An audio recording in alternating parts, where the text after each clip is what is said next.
The distant wail of a train whistle cut through the still mountain air as Olivia Stratton stared across the dust-blown cemetery, holding tightly to the hands of the two youngest girls while the other five huddled close around her.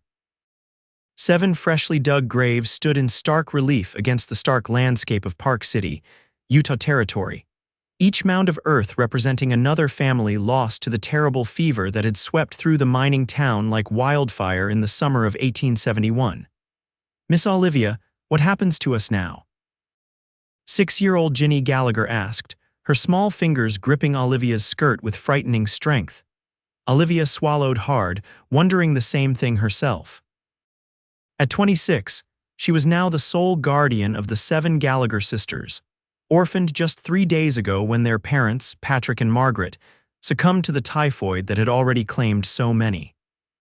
As the town's schoolteacher, she had promised Margaret in her final hours that she would keep the girls together, but how she would manage that was another question entirely. "We'll figure something out," Olivia whispered, though her heart was heavy with doubt. Grace, the eldest at 18, stood stoically beside her 16-year-old sister Georgia. Neither had shed a tear during the brief funeral service, both having cried themselves dry over the past several days while helping care for their dying parents. The middle sister's 14-year-old Genevieve, 12-year-old Gwendolyn, and 10-year-old Gloria clung to each other while 8-year-old Gabrielle and little Ginny remained at Olivia's side. As the small crowd of mourners began to disperse, Reverend Adams approached, his face grave beneath his graying beard. "Miss Stratton," he began, his voice low, "I've been speaking with the town council. The orphanage in Salt Lake City has agreed to take the girls, but no," Olivia interrupted firmly. "I promised their mother they would stay together. My dear, the orphanage cannot accommodate all 7 sisters as a unit. They would need to be separated." The word fell like a stone between them, and Olivia felt Grace stiffen beside her. "There must be another way," Olivia insisted. "Unless you have means to care for 7 children yourself, I'm afraid there are few options," the Reverend said gently. A deep voice interrupted from behind them. "I might have a solution if you'll hear me out." Olivia turned to find Owen Sutherland standing at a respectful distance, hat in hand. At 32, Owen was well known in Park City, a successful rancher whose property lay a few miles outside town. His weathered face bore the marks of a man who spent his days under the harsh western sun, but his eyes held a kindness that had always struck Olivia whenever their paths crossed. "Mr. Sutherland," she acknowledged with surprise. "Miss Stratton," he nodded, then looked at the 7 girls with gentle eyes. "I couldn't help overhearing. I have a proposition that might help these young ladies." Reverend Adams raised an eyebrow. "What sort of proposition, Owen?" Owen's gaze returned to Olivia. "I've got 300 acres of good land, a stable income from my cattle, and plenty of room. What I don't have is a proper house. I've been living in a 2-room cabin since I came here 5 years back." He cleared his throat. "I've been meaning to build something bigger and... Well, I could build a house for the girls, something with enough rooms for all of them, plus you, Miss Stratton, if you'd be willing to stay on as their guardian." Olivia stared at him in disbelief. "You would build an entire house for children you don't even know?" Owen shifted his weight, clearly uncomfortable with the attention but determined nonetheless. "My own sisters and I were split up after our parents died in '59. I was 15, old enough to make my own way, but I lost track of my younger sisters. Never found them again." He looked at the Gallagher girls with resolve in his eyes. "No child should have to lose their family twice." "That's a generous offer, Mr. Sutherland," Reverend Adams said thoughtfully, "but Miss Stratton would need to agree to relocate to your property. And there's the matter of propriety. I could live in my cabin until the house is finished," Owen interrupted. "And afterward too, if that's what's proper. The main house would be theirs entirely."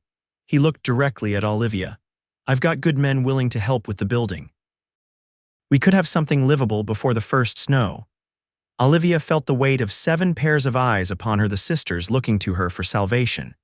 She barely knew Owen Sutherland beyond polite exchanges in town, yet here he was offering a solution that seemed too good to be true. "Why would you do this?" she asked softly. His answer was simple. "Because it's the right thing to do." Grace stepped forward, her young face set with determination far beyond her 18 years. We can work, Mr. Sutherland. We're not afraid of hard labor. If you're building us a home, we want to earn our keep. Owen nodded respectfully. I'd expect nothing less, Miss Gallagher. Olivia's mind raced.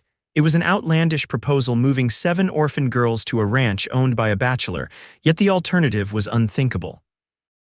She looked at the girls' faces, from Grace's determined expression to little Ginny's tear-stained cheeks, and knew she had no real choice. I believe we should accept Mr. Sutherland's offer, she said finally, provided we can work out arrangements that are proper and suitable for the girls' well-being. Relief washed across Owen's face. Of course. Then it's settled, Reverend Adams declared, though concern still creased his brow. I'll inform the town council of this arrangement. Owen, I trust you to behave as the gentleman I know you to be. You have my word, Owen said solemnly, then turned to the girls. I'm sorry about your folks. They were good people. Ginny looked up at him with wide eyes. Are you going to be our new papa? The question hung awkwardly in the air, and Owen knelt to meet her gaze. No, little one, but I am going to be your friend, and I'm going to make sure you have a good home.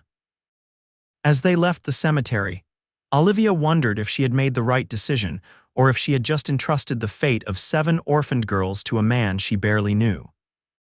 But as she watched Owen Sutherland talking quietly with Grace and Georgia, explaining his plans for their new home with genuine consideration, something inside her whispered that perhaps, just perhaps, this unexpected solution might be exactly what they all needed. 2 days later, Olivia stood in the small bedroom of her rented quarters above the schoolhouse, packing the last of her modest possessions.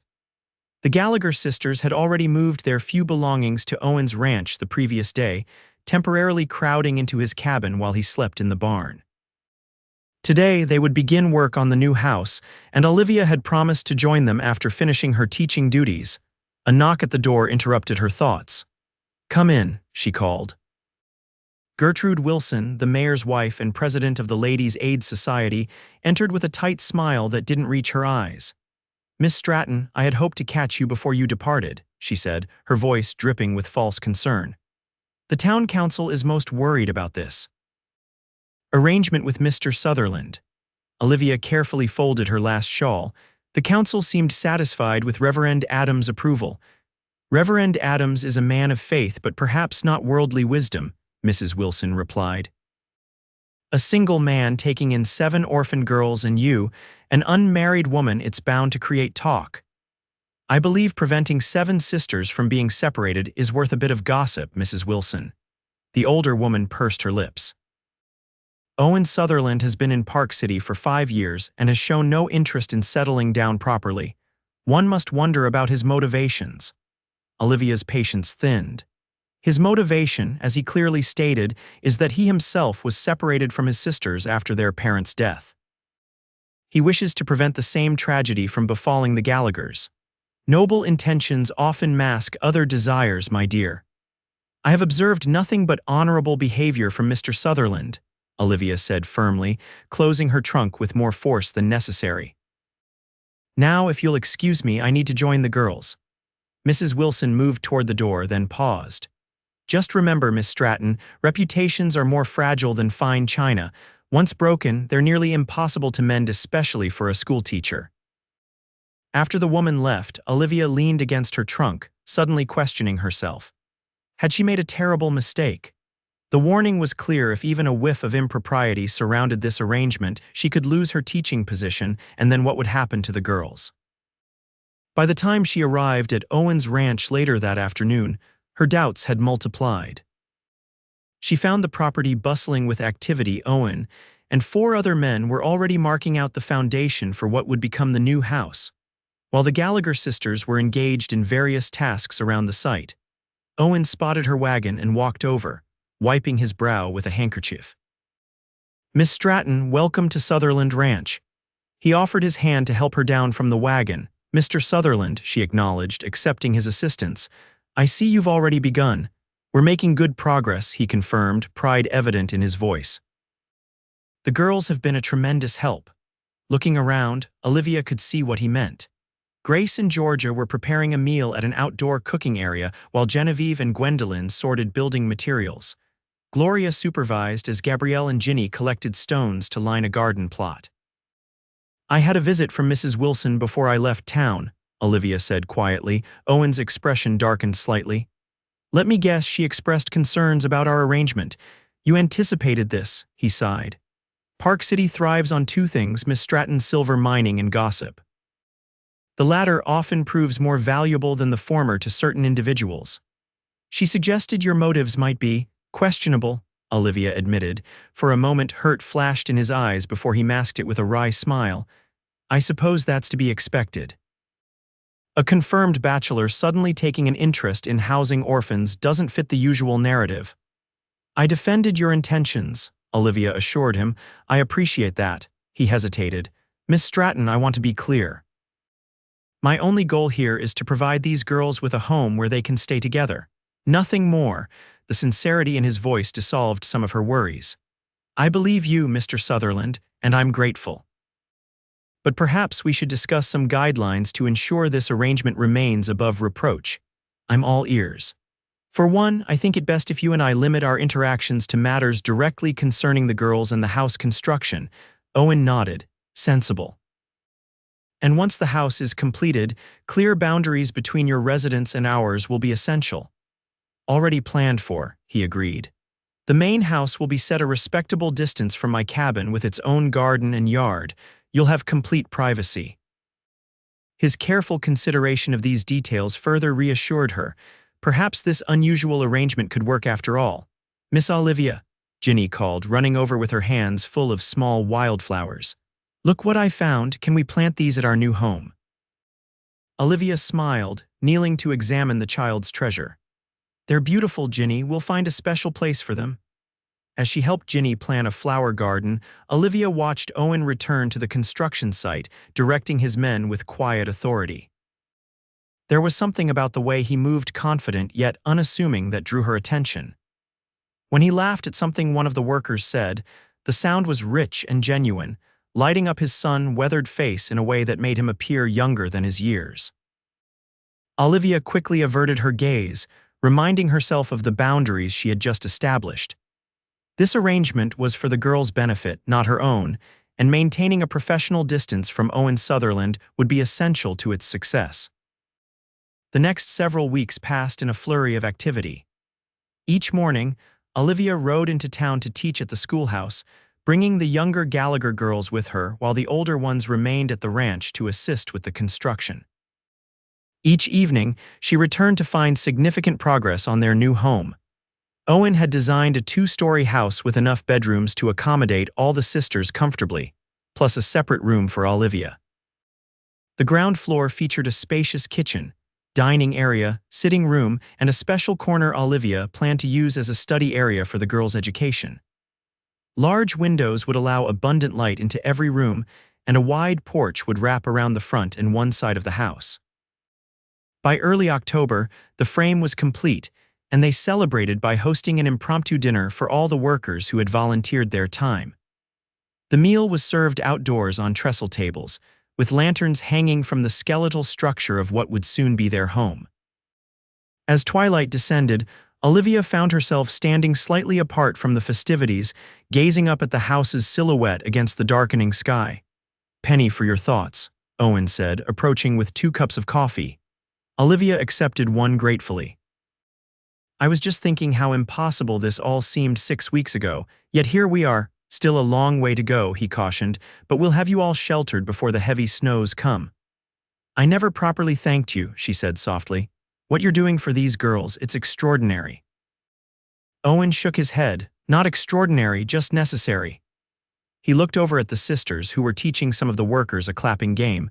"They're remarkable children. The way they've handled themselves through all this with dignity and strength reminds me of someone else I know." The compliment warmed her cheeks, and Olivia was grateful for the dim light that concealed her reaction. They've had good examples in their parents. Patrick and Margaret Gallagher raised them to be resilient, and now they have you, Owen observed. "I've watched how you are with them. Patient, kind, but firm when needed. They're lucky to have you as their guardian." "As they're lucky to have you as their benefactor," she countered. A comfortable silence fell between them as they sipped their coffee, watching the happy scene before them.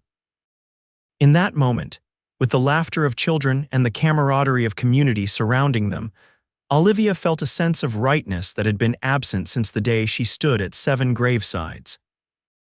The peaceful moment was shattered by the arrival of a wagon bearing Reverend Adams, and to Olivia's dismay, Mrs. Wilson and 2 other members of the town council.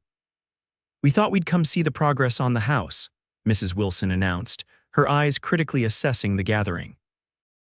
Reverend Adams, seeming uncomfortable with the unexpected inspection, added more kindly, "The council was interested in how the Gallagher girls are faring."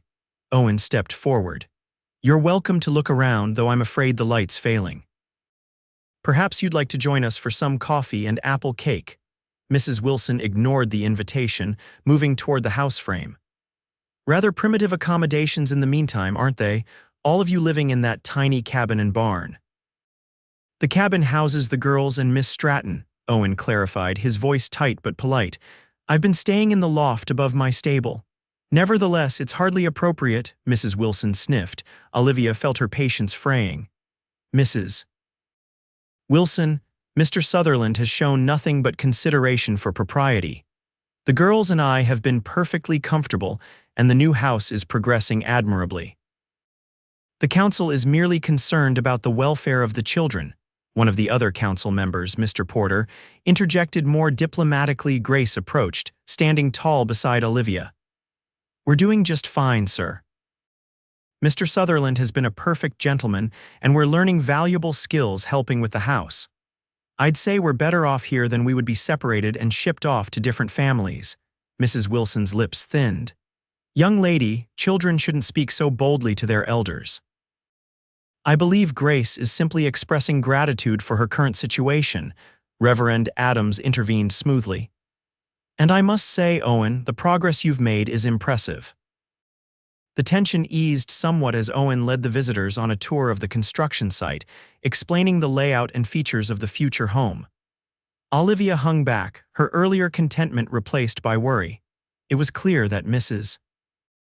Wilson was looking for reasons to deem their arrangement unsuitable, and Olivia feared what might happen if the town council decided to intervene. Later, after the council members had departed and the girls were asleep in the cabin, Olivia found Owen sitting alone on a stack of lumber, staring thoughtfully at the stars. "They're not going to leave us be, are they?" she asked quietly, settling beside him at a respectable distance. Owen sighed. "Gertrude Wilson has never approved of me. She tried to match me with her niece when I first came to Park City, and I declined. I don't think she's forgiven that slight." "So this scrutiny is personal, partly," he admitted. "But she also truly believes she's protecting the community's standards. To her, our arrangement violates those standards, regardless of its practical benefits." Olivia wrapped her shawl tighter against the autumn chill. "What if they try to take the girls away?" "They won't succeed," Owen said with surprising fierceness. "I've already consulted with a lawyer in Salt Lake City. As long as you maintain guardianship and the girls are well cared for, they have no grounds to intervene." His forethought touched her deeply. "You've thought of everything." "I try to," he said simply.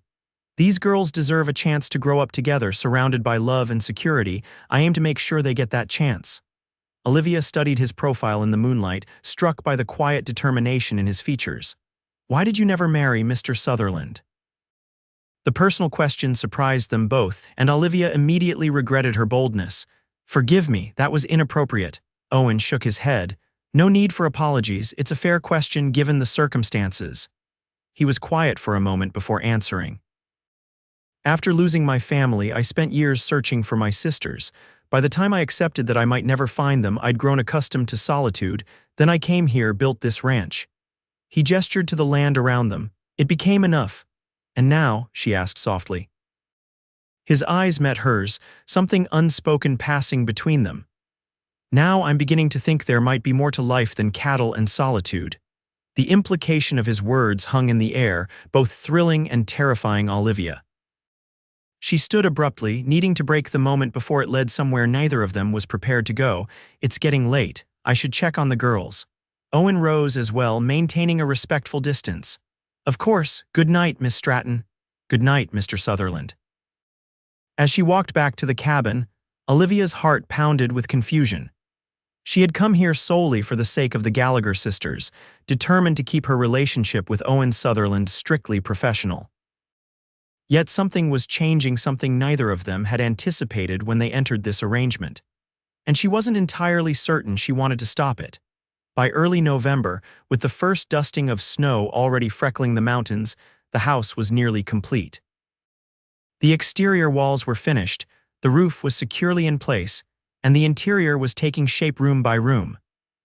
The girls had thrown themselves into the final preparations with enthusiasm, helping to sand floors, paint walls, and sew curtains for the windows.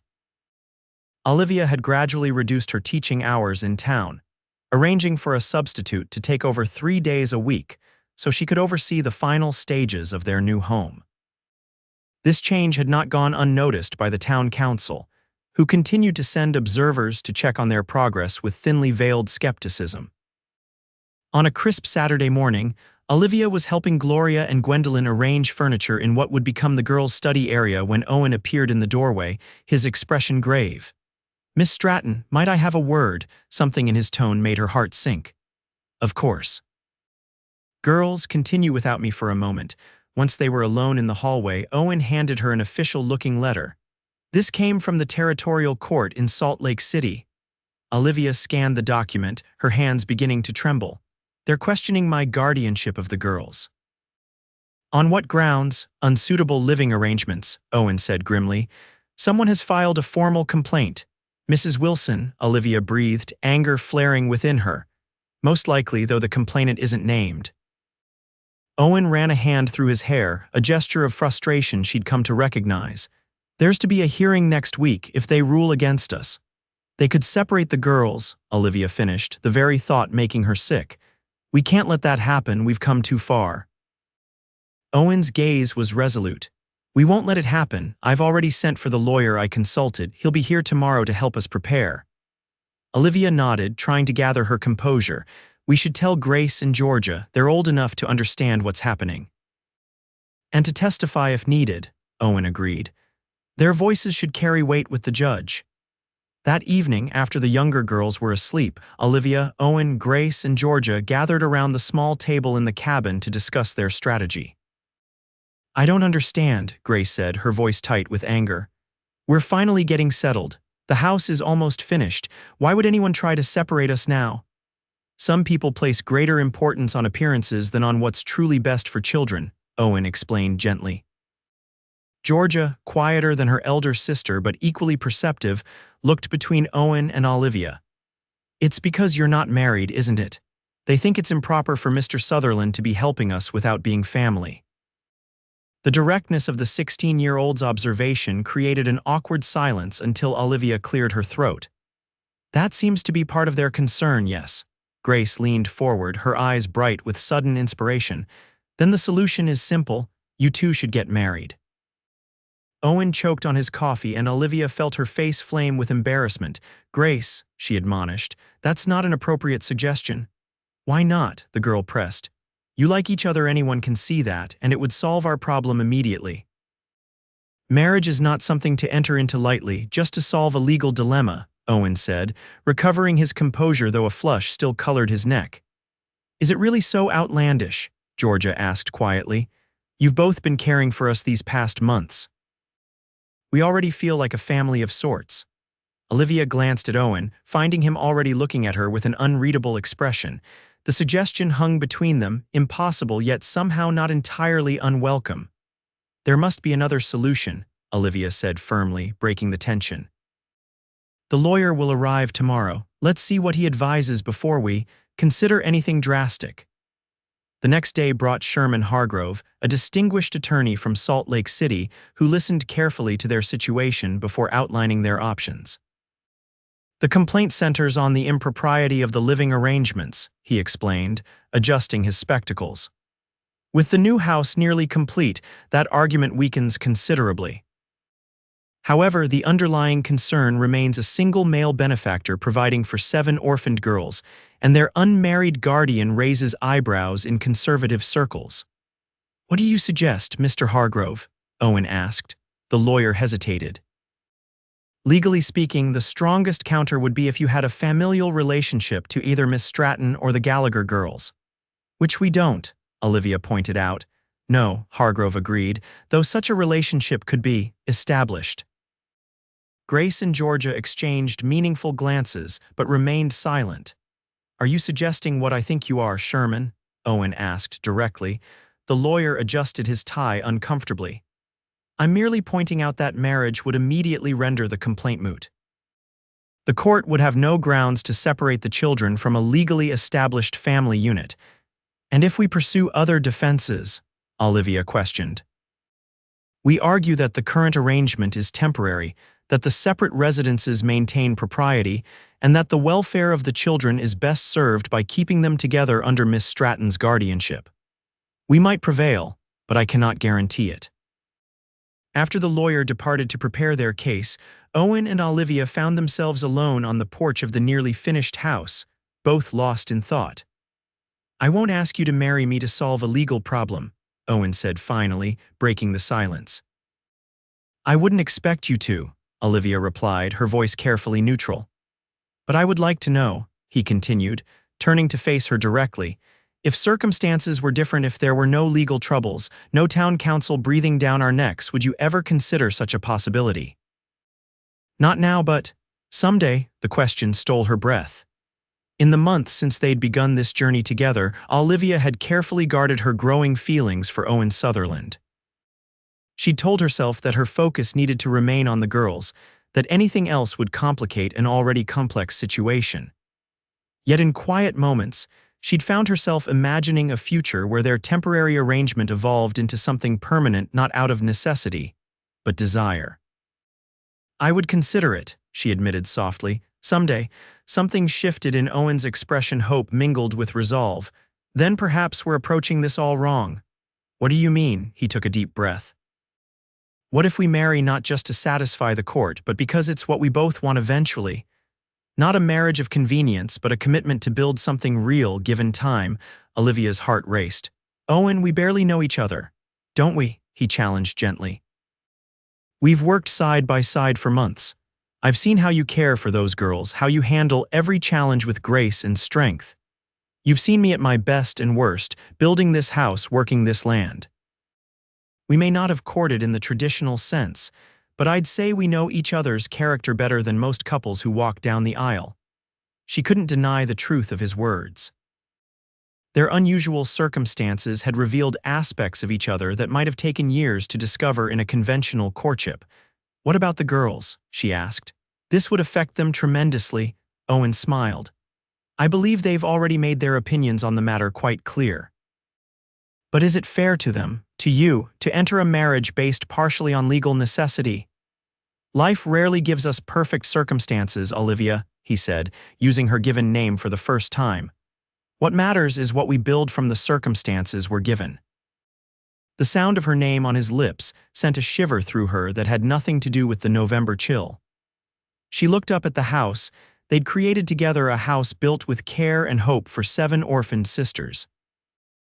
Then she looked at the man beside her, whose generosity had made it all possible. If we do this, she said slowly, we must be honest with each other. This would be a real marriage, not just a solution to our legal problems. Nothing less, he agreed, his eyes never leaving hers. And we would take things slowly in certain respects, get to truly know each other as husband and wife before. A blush crept up her cheeks and Owen nodded, understanding her unspoken concern. We'll set our own pace, Olivia, I would never rush you. She took a deep breath, hardly believing what she was about to say. Then, yes, I will marry you, Owen Sutherland. His face lit with a smile that transformed his weathered features, making him look boyish despite the flecks of gray at his temples. Carefully, as if she might change her mind at any moment, he took her hands in his. May I kiss you? He asked, his voice husky with emotion. Instead of answering, Olivia rose on her tiptoes and pressed her lips gently to his. The kiss was brief, but filled with promise, a beginning rather than an ending. When they told the girls that evening, the reaction was everything they might have expected. The older sisters exchanged knowing looks, while the younger ones erupted in excited chatter. Only Genevieve, at 14, regarded them with a hint of skepticism. "Are you getting married just because of the court hearing?" she asked directly. Olivia appreciated the girl's perceptiveness. "The hearing may have accelerated our decision," she answered honestly, "but we wouldn't be taking this step if we didn't genuinely care for each other." Owen nodded. "Your well-being is our priority, but this isn't just about keeping you all together. It's about building a real family, all of us." Genevieve studied them both carefully before nodding, apparently satisfied with their sincerity. 3 days later, in a simple ceremony at the town's small church, Olivia Stratton became Olivia Sutherland. Despite the hastiness of the arrangements, most of Park City turned out for the occasion, some out of genuine goodwill, others from sheer curiosity. Even Mrs. Wilson attended, though her tight smile suggested she still had reservations. After the ceremony, she approached the newly married couple with a stiff congratulation. "This is certainly an unexpected development," she remarked. "I hope you know what you're doing, Miss Stratton, or rather, Mrs. Sutherland." "I believe I do," Olivia replied calmly. "Sometimes the most unexpected paths lead to the greatest happiness." The woman's eyes narrowed slightly. "Well, I suppose this resolves the guardianship matter.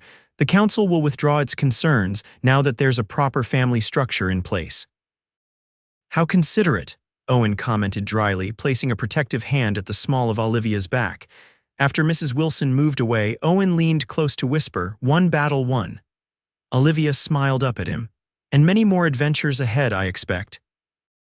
2 days after the wedding, the family moved into the newly completed house. The timing couldn't have been more fortuitous, as a significant snowfall blanketed Park City the following day, transforming the landscape into a winter wonderland.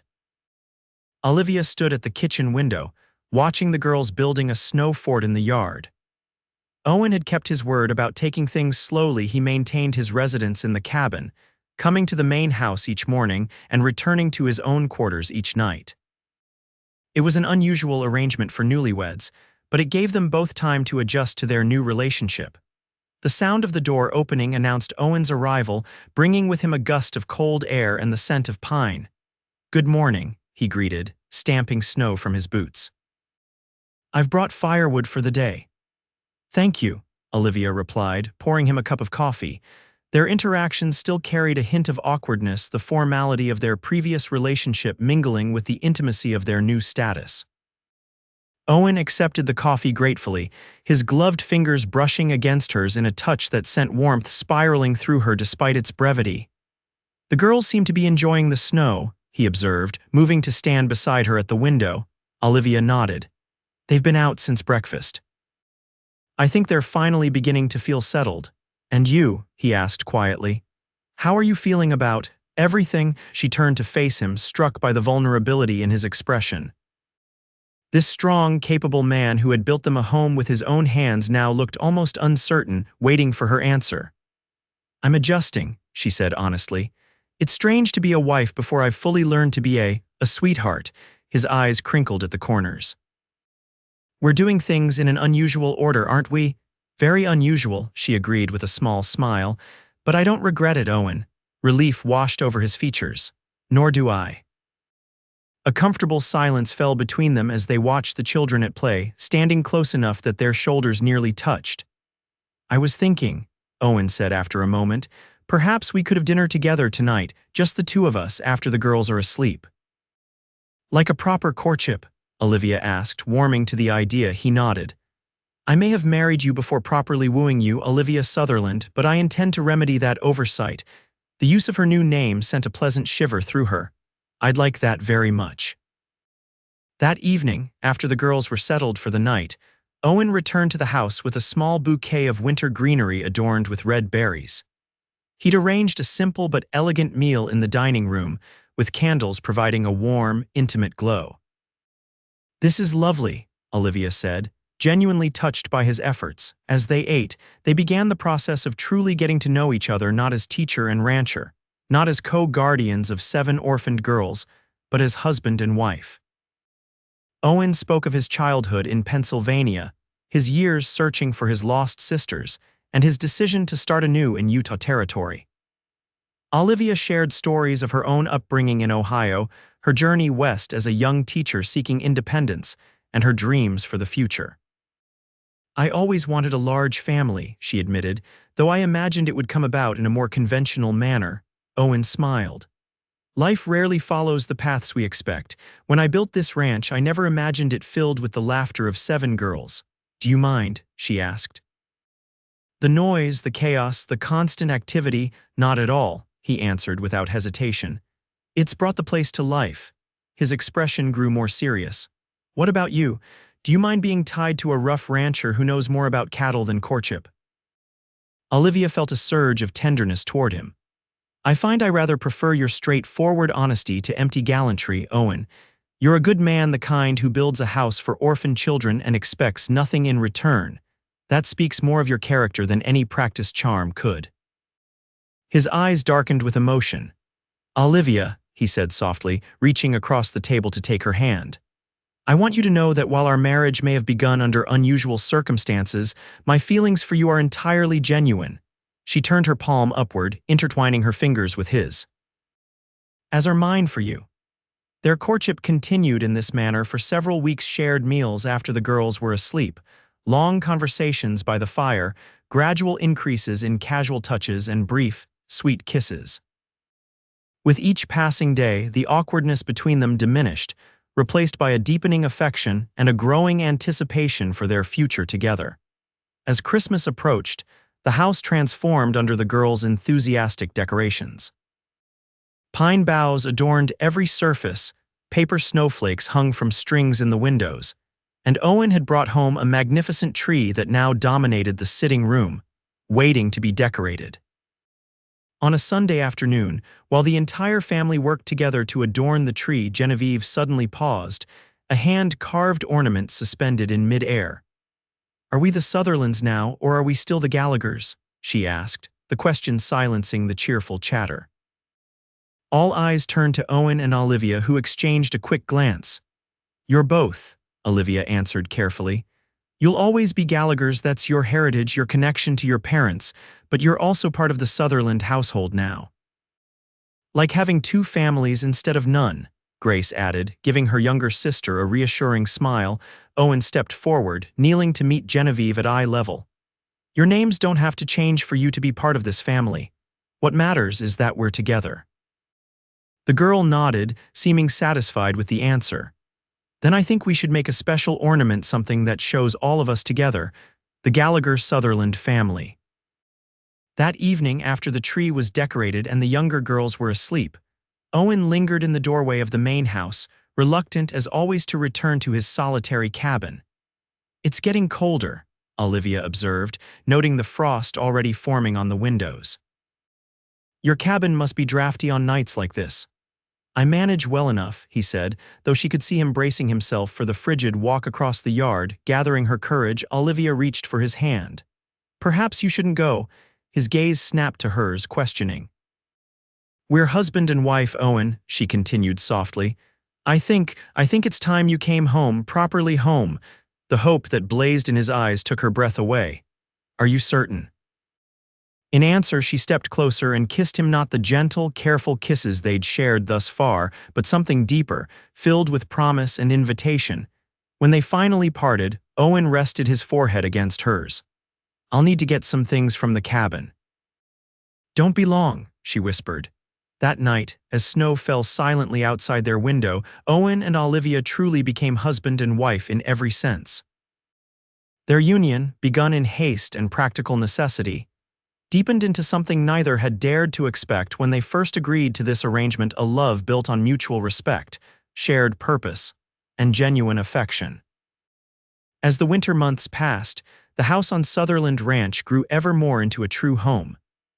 The 7 Gallagher sisters flourished under the combined care of Owen and Olivia, each finding her own place in their unusual but loving family. Grace, at 18, had taken a keen interest in the business side of the ranch, often accompanying Owen to town for cattle sales and supply purchases. Her natural intelligence and quiet determination made her a valuable partner in these endeavors, and Owen took pride in teaching her the skills she would need should she wish to manage property of her own someday. Georgia, 16 and artistically inclined, had transformed one corner of the sitting room into a studio where she created charcoal sketches and watercolors of the ranch and its inhabitants. Her talent had not gone unnoticed. The general store in Park City now displayed and sold several of her landscape drawings. 14-year-old Genevieve, initially the most skeptical of their new arrangement, had developed an unexpected bond with Owen through their shared love of horses. Under his patient tutelage, she was learning to train the ranch's younger stock, showing a natural affinity for the animals that surprised everyone, including herself. Gwendolyn, at 12, had appointed herself the family chronicler, keeping a detailed journal of their daily life and collecting mementos in a scrapbook she maintained with meticulous care. "For when we're old," she explained earnestly, "and need to remember how it all began." 10-year-old Gloria had discovered a passion for cooking, spending hours in the kitchen with Olivia learning to prepare increasingly complex meals. Her biscuits had already become legendary among the ranch hands, who made any excuse to be near the house around mealtimes. Gabrielle, now 9, was the family gardener, carefully tending the indoor plants during winter and planning an ambitious garden for the spring. She kept a notebook full of sketches and seed packets, eagerly awaiting the thaw that would allow her to begin planting. And little Ginny, at 7, remained the heart of the household, curious, affectionate, and irrepressibly cheerful. She flitted between her sisters' various activities, helping where she could and providing commentary where she couldn't, her presence a constant reminder of why their unconventional family had formed in the first place. By early April 1872, as the snow began to recede from the valleys and the first hints of green appeared on the mountainsides, Olivia discovered that their family would soon be growing in an entirely new way. The bouts of morning sickness were impossible to hide in a household of observant girls, and Grace was the first to voice what several had already suspected. "You're with child, aren't you?"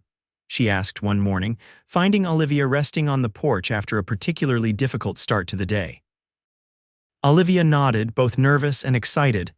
"I haven't told Owen yet. I wanted to be certain. He'll be overjoyed," Grace assured her, sitting beside her guardian, now sister by marriage. "We all will be. You don't think the girls will feel replaced?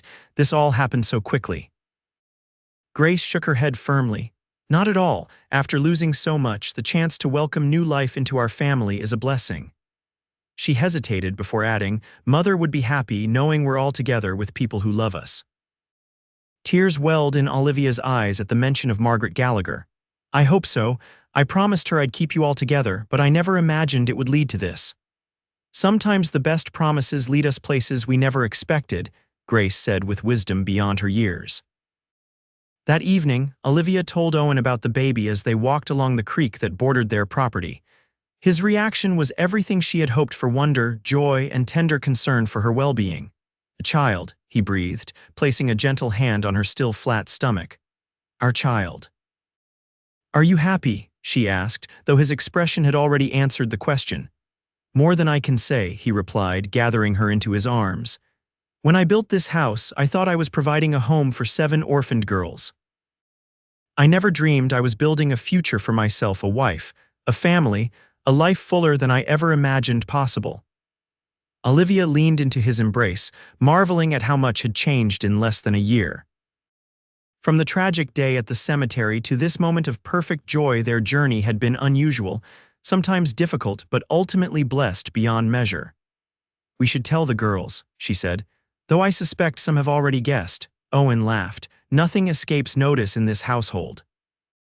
The announcement at dinner was met with exactly the enthusiasm Grace had predicted: exclamations of delight, a flurry of questions, and immediate plans for the baby's arrival. Even Genevieve, typically the most reserved of the sisters, joined in the excitement, offering to help prepare a nursery in the small room adjacent to Owen and Olivia's bedroom. As spring bloomed across the ranch, so too did Olivia, her growing belly a visible reminder of the new life that would join their already abundant household. The girls threw themselves into preparations with characteristic energy, sewing tiny garments, knitting blankets, and debating names with increasing creativity. One warm evening in late May, as Olivia sat on the porch watching Owen teach Ginny and Gabrielle how to fly a kite in the meadow beyond the house, Mrs. Wilson made an unexpected appearance.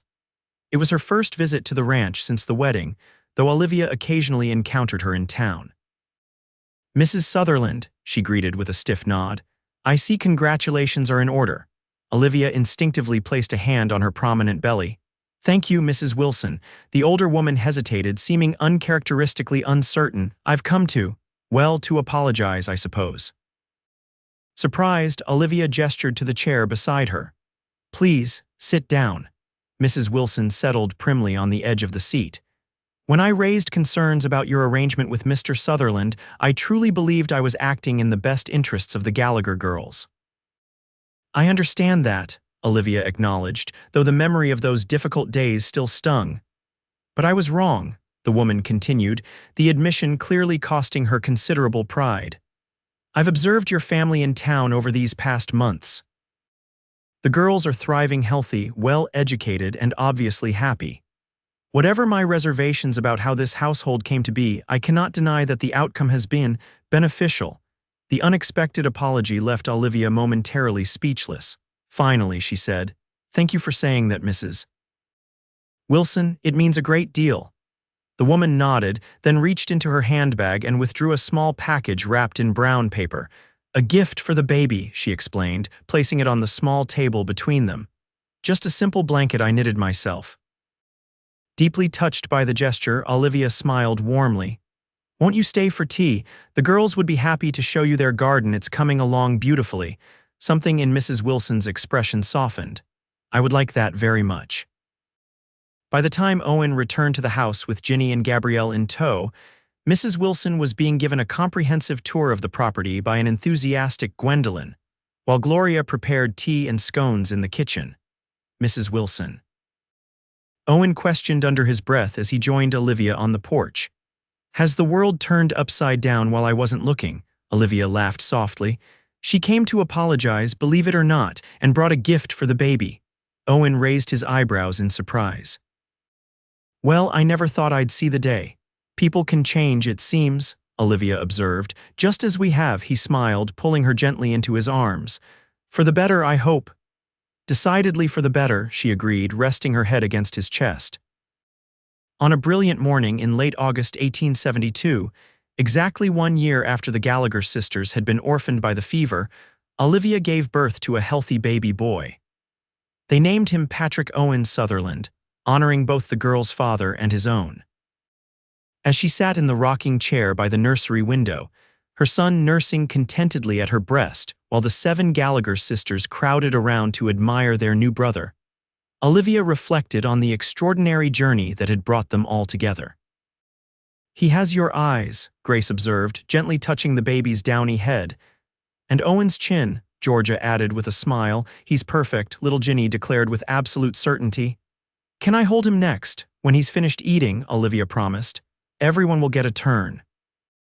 From the doorway, Owen watched the scene with undisguised emotion. In just 1 year, his solitary existence had transformed beyond recognition, his quiet ranch now filled with the voices of 7 spirited girls, a beloved wife, and now a son. What had begun as an act of compassion, building a house for orphaned sisters, had culminated in building something far more precious. A family bound not by obligation, but by love.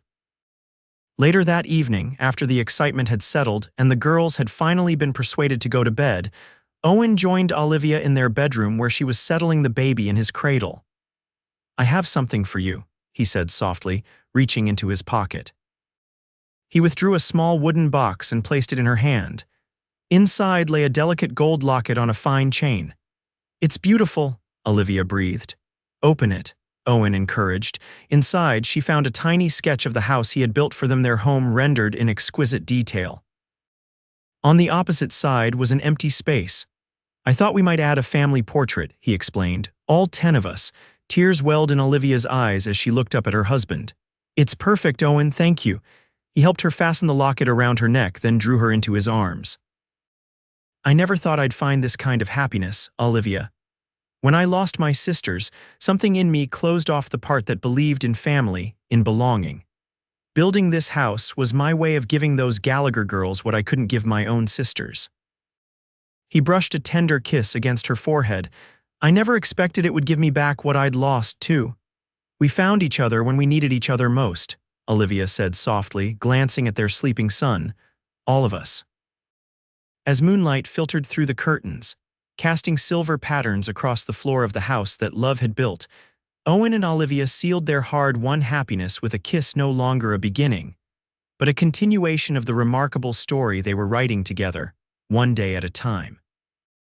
In the years that followed, the house on Sutherland Ranch continued to grow, both in size and in spirit. Owen added rooms as the family expanded, first with the arrival of twin daughters, Margaret and Emily, in 1874, and later with another son, Henry, in 1876. The 7 Gallagher sisters remained the heart of the household, each following her own path while maintaining the bonds that had sustained them through their darkest days. Grace eventually married the son of a neighboring rancher, establishing her own home just 3 miles away.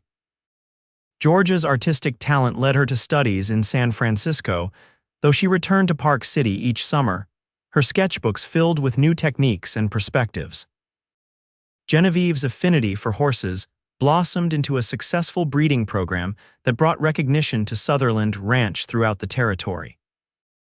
As the younger girls matured into young women, they too found their callings, Gwendolyn as a teacher following in Olivia's footsteps, Gloria as the proprietor of Park City's first proper restaurant, Gabrielle as a botanist whose experimental gardens yielded varieties uniquely suited to the mountain climate, and Ginny as a midwife whose gentle hands welcomed a new generation of children into the world. The house that Owen Sutherland had built for 7 orphaned sisters became a gathering place for an extended family that grew with each passing year, a living testament to the truth that families can be formed in the most unexpected ways, and that love, once given room to flourish, will fill every corner of even the most hastily constructed home.